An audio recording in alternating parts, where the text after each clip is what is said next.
media is community first. We're community led, we're community fueled. Something like the TikTok ban came up. We had a really transparent conversation with our audience through surveys, through focus groups, asking them just to share their thoughts and feelings. What's one big game-changing shift in the creator economy you are preparing for right now? It goes without saying, we're going to see more Gen Alpha online. And as creators, I am excited personally to see a little bit of the rivalry between Gen Z and Gen Alpha play out in the way that millennial Gen Z rivalry has. Could we see future where agencies, as we know them, become irrelevant completely? Do we lose the middlemen? Perhaps agency structures as now. We will see a shift in, as we always do in the influencer space. There will always be a need for advocates on behalf of the creator. There will always be a need for advocates on behalf of the brand. Gen Z creators will continue to gain trust and authority online. It's not a matter of if they will. It's happening already. It's happening now. We're seeing it. This episode is brought to you by Phyllo, the universal solution for social media background checks and influencer vetting. If you work in background verification, brand reputation, image building, public relations, or influencer marketing, you know how crucial fast and reliable background screening is. With Phyllo Social Screening, you can run AI-powered social media background checks in just 15 minutes, spotting red flags, news mentions, and adverse media across platforms. Trusted by leaders like Global Background Screening, Gigan, Prembly, and Essential Screens, Phyllo Social Screening helps you save millions of dollars in crisis management. Check out the link in the description to book a demo today. Hello everyone, Shubham Tiwari here again from Phyllo. I head the content marketing team and socials at Phyllo. Phyllo currently is building the social media background checks solutions and influencer vetting solutions. This is season 2 of Impulse. We rank number 1 on Google on influencer marketing podcast because we bring to you wonderful guests, and you have been a wonderful audience as well. So thank you for your support. Let's welcome today's guests, Julianne Skrivan. Julianne is an Associate Vice President of Community at Her Campus Media. She's leading strategy for their global campus network, shaping Gen Z voices and helping brands connect authentically for over 15 years now. From building community-first programs to championing the next generation of content creators, Julianne has seen firsthand how the influencer and creator economy is evolving and what brands need to do to stay relevant. Julianne, welcome to the Impulse. Thank you for having me. I'm so excited to chat with you today. Wonderful. Let's start on a fun note. What's one creator trend or campus-driven social moment you've seen lately that perfectly sums up where Gen Z culture is at right now? This is such a fun question because Gen Z culture is experiencing back to campus, back to school right now. And I would be remiss as a former sorority girl myself to not mention, obviously, Bama Rush is back and better than ever, but also seeing so many other sororities adopt into these trends of nostalgia. We're seeing a ton of moments going viral of that 2013, 2014, 2015 culture and poking a little bit of fun at it and having a really good time on social. I think it is reflective of Gen Z calling out how they don't take social media so seriously.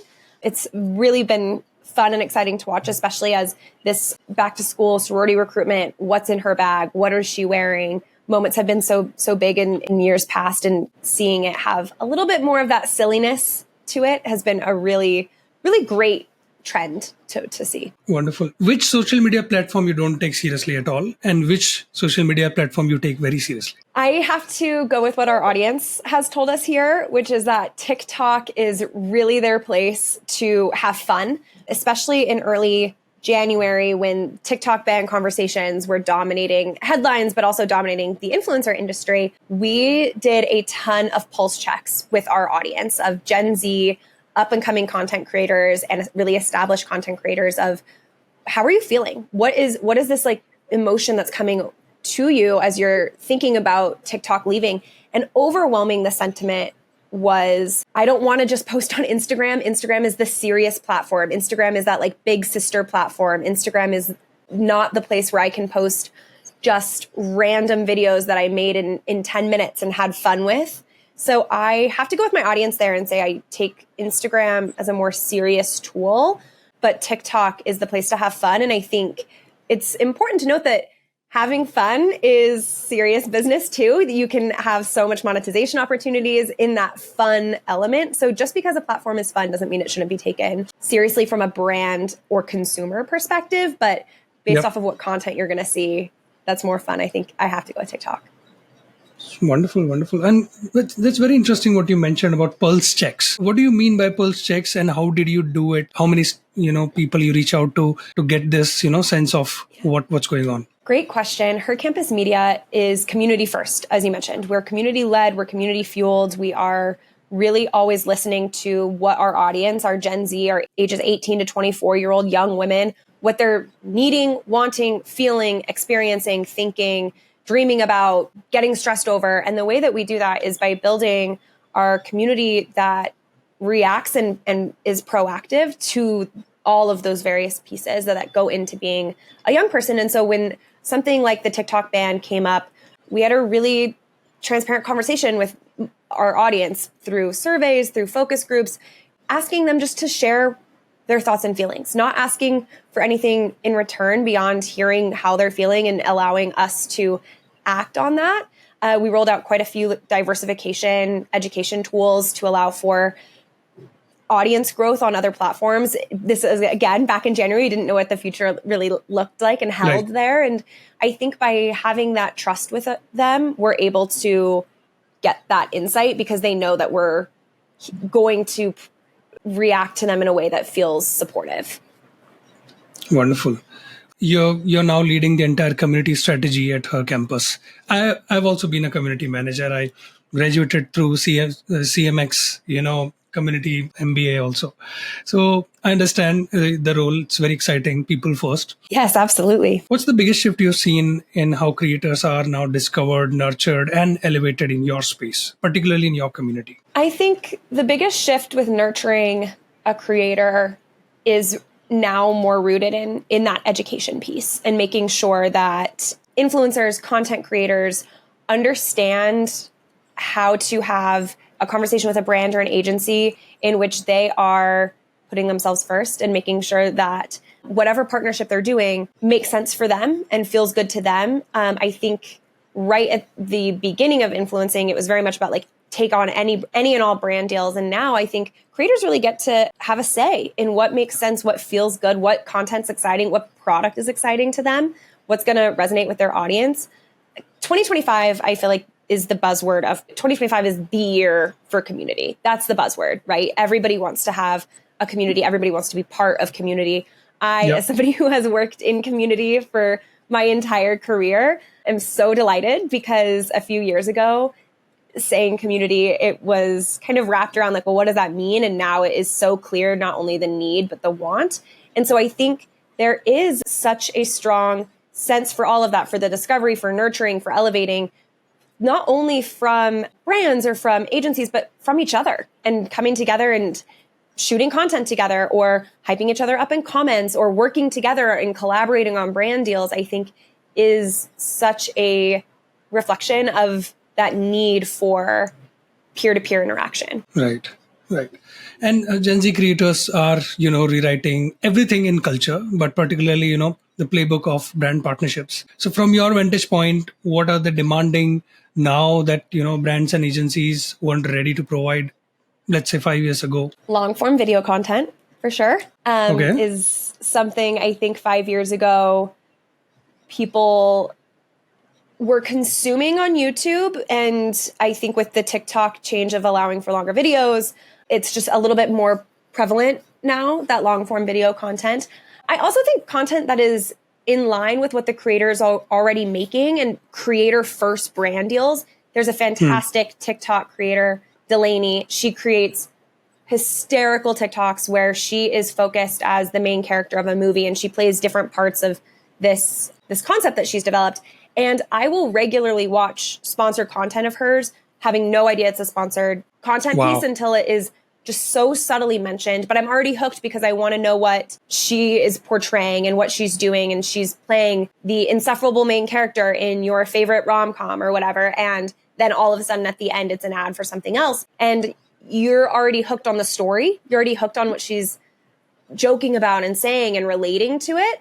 And so then at the end, when it is that brand mention, I have, first of all, I've already consumed it because I've already been hooked by the creator first rather than the brand first. And I think brands are more comfortable letting the influencer shine and letting their product be in the vicinity of the glow rather than taking on the entire piece of content. Wonderful. And you're right. I mean, when, a branded piece of content, when you look at it and your approach is creator first, you respect the brand more because you think that Absolutely. brand gave the creator, the space to be creative, take entire hold, and they understand the creator and their audience.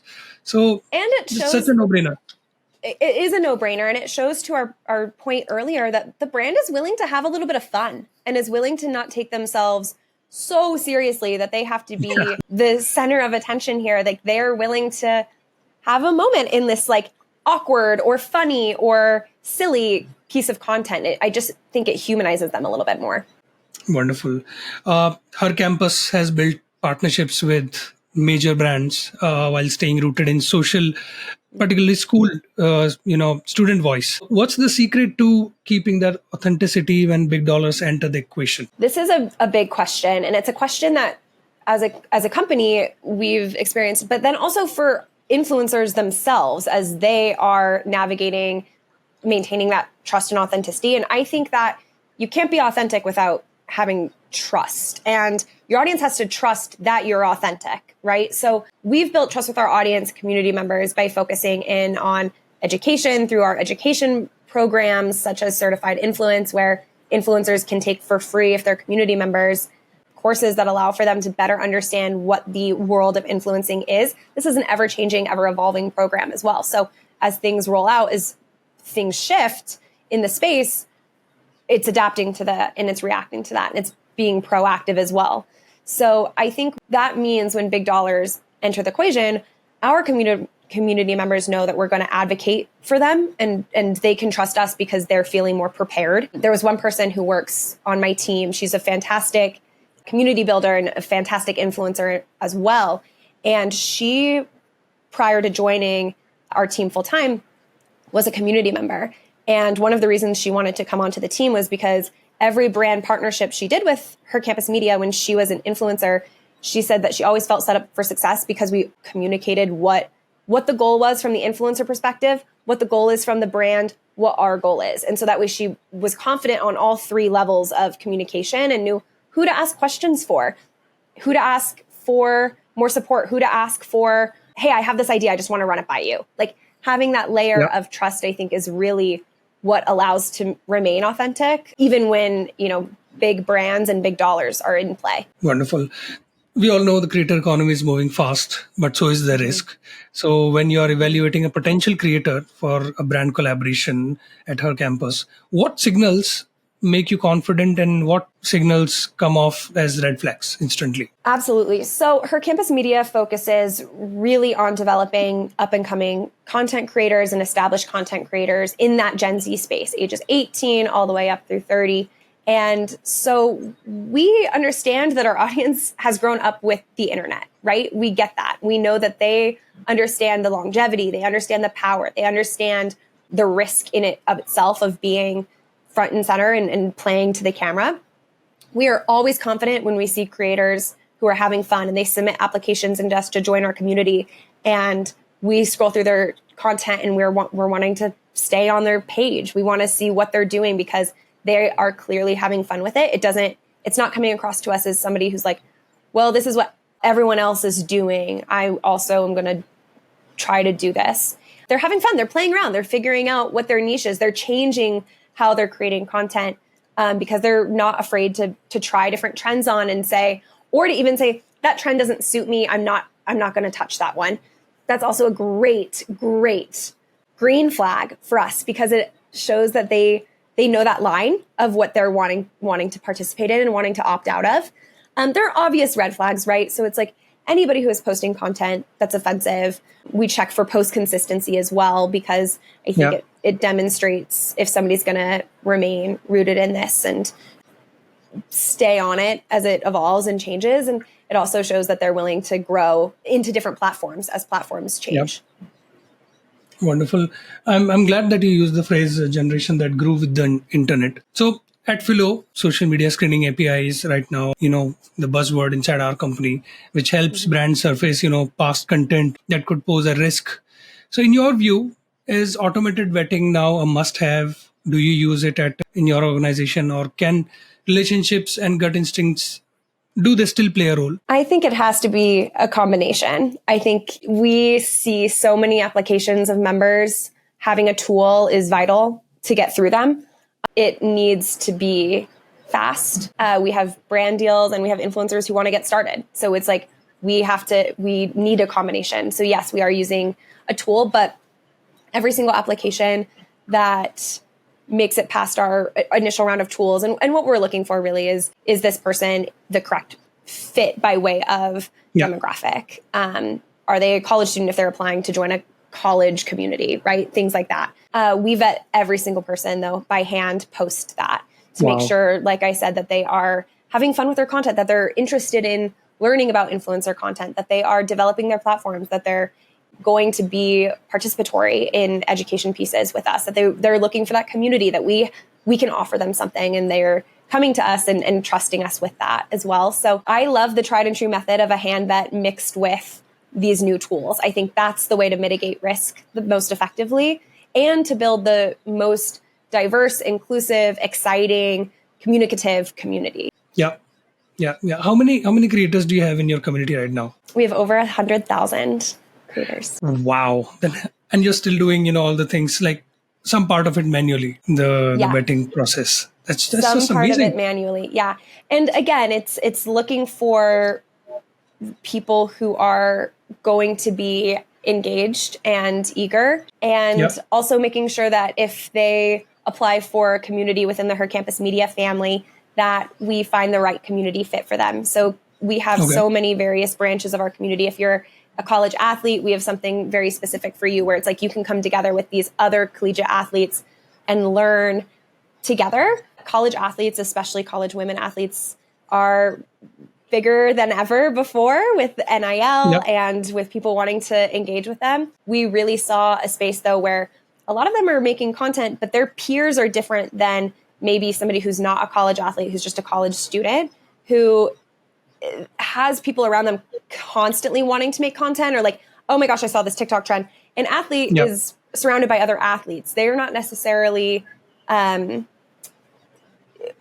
that same type of environment. And so starting them with influencer education where it's like, we're going to get into that. Let's start slower. Let's start with like, here's how to take a really high quality photo and video that makes sense for you, that show you off in your element, whether that is like getting ready for a game, studying because you need to still study if you're a college athlete, things like that, starting them off at a different level and having a community for them.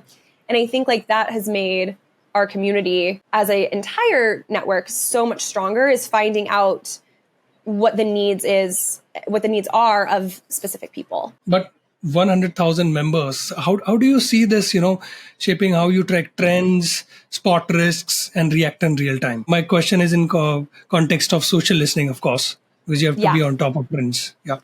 Yeah, there's such an advantage to using a tool combined with that hand vetting when you're spotting risks, right? Because then you're catching them at ground zero with that tool. And then from that by hand perspective, seeing them with your own eyes. And we have a wonderful team who vets through our applications and has a lot of fun and can find really fantastic creators, or find creators who need a little bit more support before diving into an influencer campaign. And that's where we're here to help them learn. I think analytics in general just provide more comfort for creators. They should listen to their gut instinct, like we've mentioned, but continue creating content that they're comfortable with, challenged by, confident in. And I think that they can get some of that feedback from those analytics and through some of that social listening. For brands, I think this allows them to see how their product is striking a chord with folks in all generations and in their target audience as well. Got it. Wonderful. Your alumni network is now filled with creators, entrepreneurs, and leaders.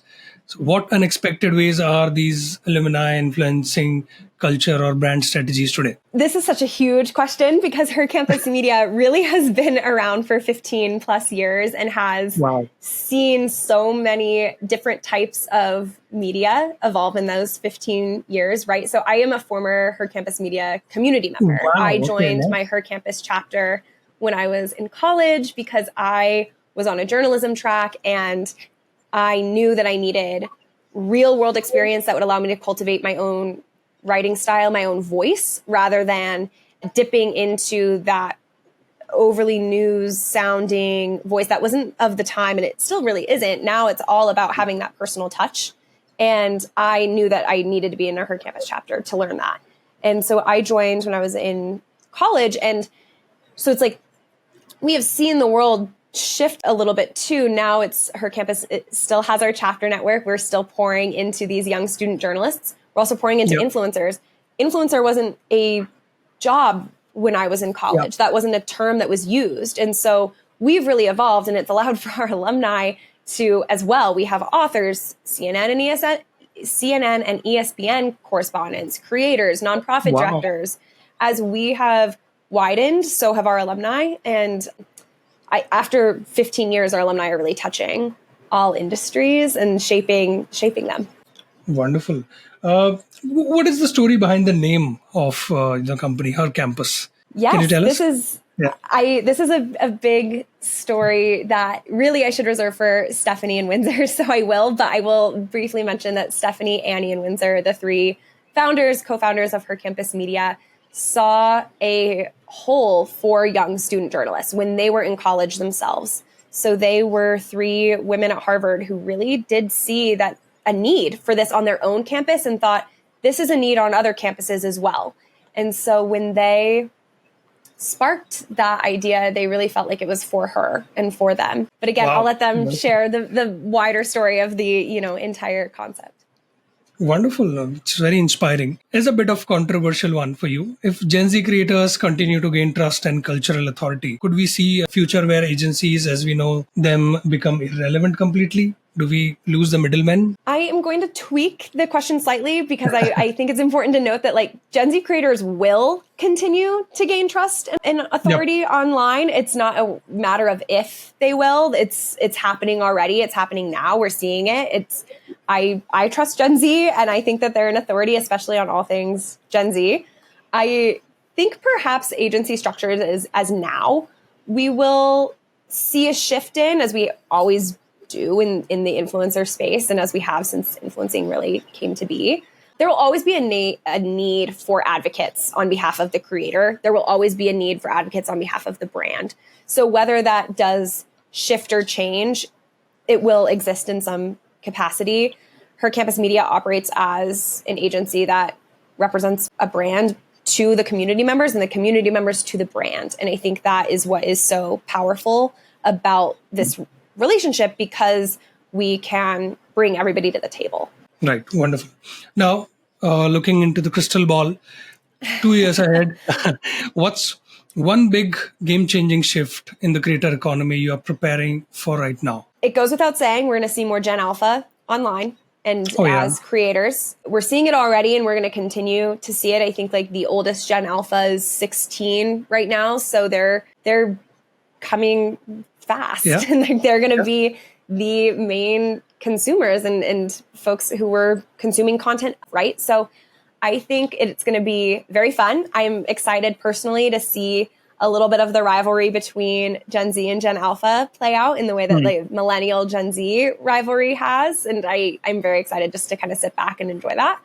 I think Gen Z, as they continue to grow up online and grow into their online spaces more, I think we're going to see them embark on new adventures. I think we're going to see them grow and change and react to what's happening in their spaces locally and globally, and just see how that's impacting them. I think we're going to still get really raw stories that touch everybody really, really heavily from people being confident in sharing online. I think that's going to be more impactful in the future, as it already has been, but seeing even more of this come on.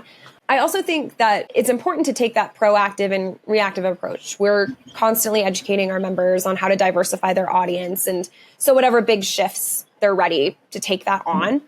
if I'm looking really into a crystal ball of just like what I would love to see in the creator space, I would love to see a little bit more intimacy between who you're following and your followers.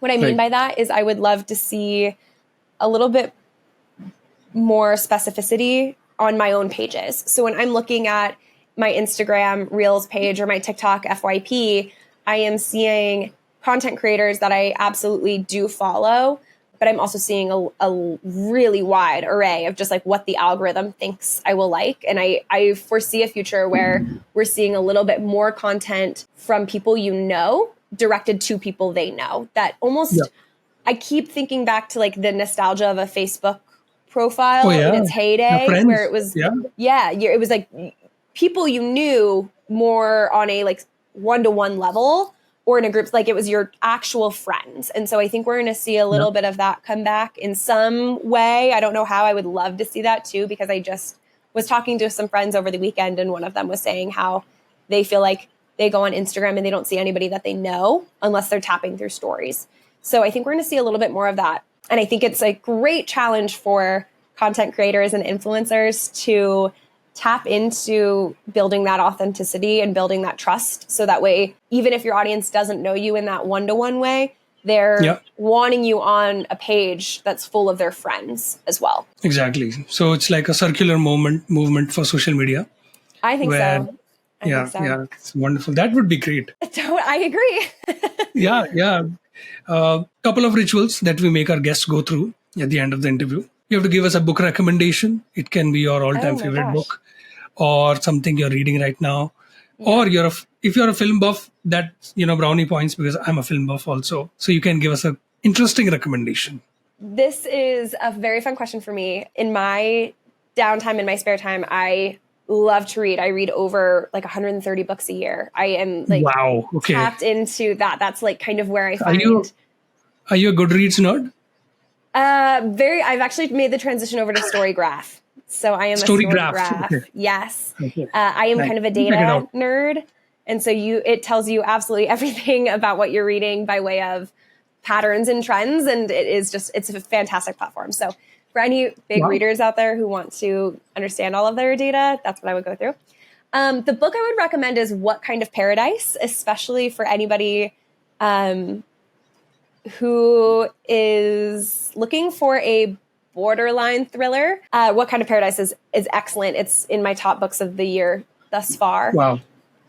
Yeah. And I won't say anything else because I went into it totally blind and didn't even read the description of the book. And I thought that really allowed me to have the most possible fun with this book. But just know it's very early aughts vibes with early years of the internet and what that looked like. And that's all I'll say, but definitely pick up a copy. Wonderful. I will. And I will certainly put a link to the book in the description of the video also. Yes, please. The second ritual, would you like to nominate anyone for our show so that we can continue to host wonderful guests like you? Yes, I am going to stick it into the Her Campus family, stick with the Her Campus family. And I am going to suggest Ariana Morgan. She is an influencer as well as a brand campaign extraordinaire through Her Campus Media. So she touches community, she touches brands, and I think she's a perfect fit. Wonderful. Julianne, thank you so much for your time. It was wonderful. The community is amazing. I wish I were a part of it, but I'm too old for it now. But nonetheless, it's a wonderful community. I've been a community manager. I've known about this community before also. So looking forward to more amazing things by Her Campus and by you. So thank you so much for coming on the show. Thank you for having me. I had so much fun. No last words, but thank you for having me. I had such a great time. And if you're interested in learning anything else about joining a Her Campus Media community, or go to hercampusmedia.com. Wonderful. We'll put that link into the description of the video. Awesome. And we'll also put Julianne's LinkedIn profile in the description so you can follow her. And please let us know what you thought of this episode. comment on this video. If you're watching on YouTube, if you're listening to us on Spotify, you know how to find us. So thank you for watching us. I'll see you in the next episode. Thank you. Impulse, the influencer marketing podcast, is brought to you by Phyllo. Phyllo is the easiest way to get access to authenticated creator data from hundreds of different platforms. To know more about Phyllo, visit getphyllo.com. That's get, PHYLLO.com. Also, make sure to search for Influencer Marketing Podcast in Apple Podcasts, Spotify, and YouTube Podcasts. And don't forget to click subscribe so you don't miss out on any future episodes. On behalf of the team here at Phyllo, thank you so much for listening.